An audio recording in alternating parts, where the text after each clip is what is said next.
जुलेखा का फितना, हुस्न और हया का इम्तिहान।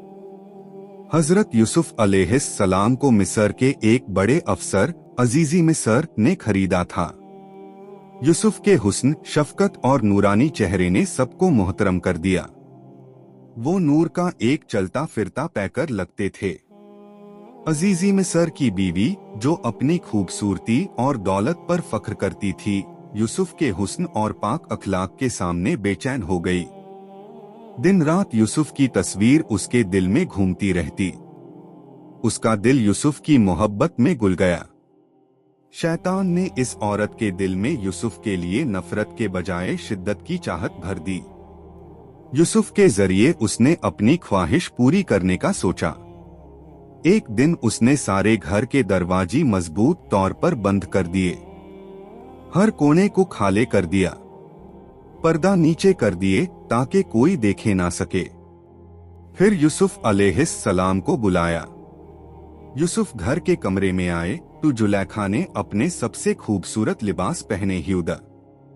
उसके चेहरे पर मेकअप था और उसके चेहरे से वो सब कुछ कह रहा था जो जुबान नहीं कह सकती। उसने यूसुफ की तरफ मोहब्बत भरी लेकिन हरम नियत से देखा और आगे बढ़ कर कहा, करीब आओ यूसुफ। यूसुफ अलैहिस्सलाम जो पैगंबर थे, अल्लाह के नूर और पाकिजगी का जिंदा सबूत द उन्होंने तुरंत अल्लाह ताला की पनाह मांगी।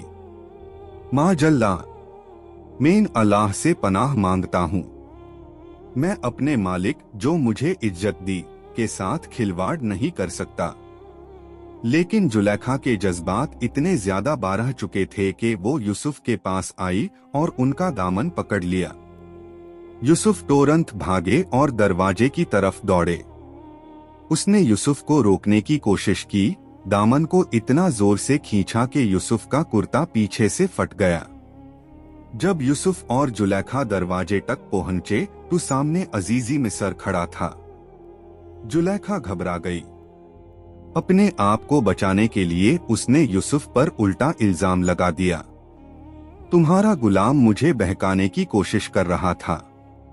यूसुफ ने तुरंत सच बयां किया, उसने खुद मुझे बहकाने की कोशिश की। घर में एक अक्लमंद गवाह था। उसने कहा, सबूत आसान है।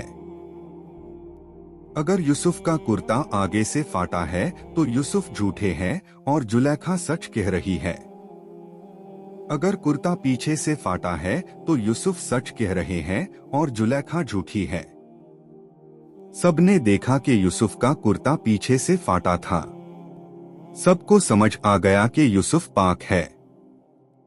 अजीजी मिस्र ने अपनी बीवी को समझाया, जुलेखा, ये तुम्हारी चाल थी। यूसुफ से माफी मांगो और टून का यूसुफ का हुस्न देखना। जुलेखा ने यूसुफ की पाकिजागी के बावजूद अपने दिल की आग बुझा नहीं सकी। शहर की औरतून ने भी उसकी छुपी मोहब्बत का मजाक उड़ाया। जुलेखा ने सबको अपने महल में दावत दी। उनके हाथ में फल काटने के छुरे दिए। जब यूसुफ को बुलाया गया तो उनकी शान और नूर देखकर सब औरतिये बेहोश हो गए। फल काटने के बजाय उन्होंने अपने हाथ काट लिए और कहती रही, हशा लीला, ये तो कोई इंसान नहीं, ये तो एक अजीम फरिश्ता लगता है। जुलेखा ने कहा, देखा, तुम मुझे इल्जाम देते थे। जब तुम्हें यूसुफ का हुस्न नजर आया तो तुम अपने आप पर काबू नहीं रख पाई। मैं तो यूसुफ के हुस्न पर फिदा हो गई थी।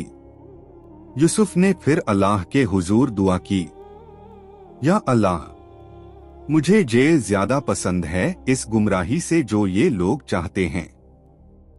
अल्लाह ताला ने यूसुफ की दुआ कबूल की और उन्हें जेल भेज दिया, जहां वो सलामत और पाक रहे। ये वाक़िए हमें सिखाता है कि पैगंबरों के लिए भी इम्तिहान बहुत बड़े होते हैं। हजरत यूसुफ अलैहिस्सलाम का हुस्न सिर्फ जाहिरी नहीं था, उनका सबसे बड़ा हुस्न उनका हया और तकवा था।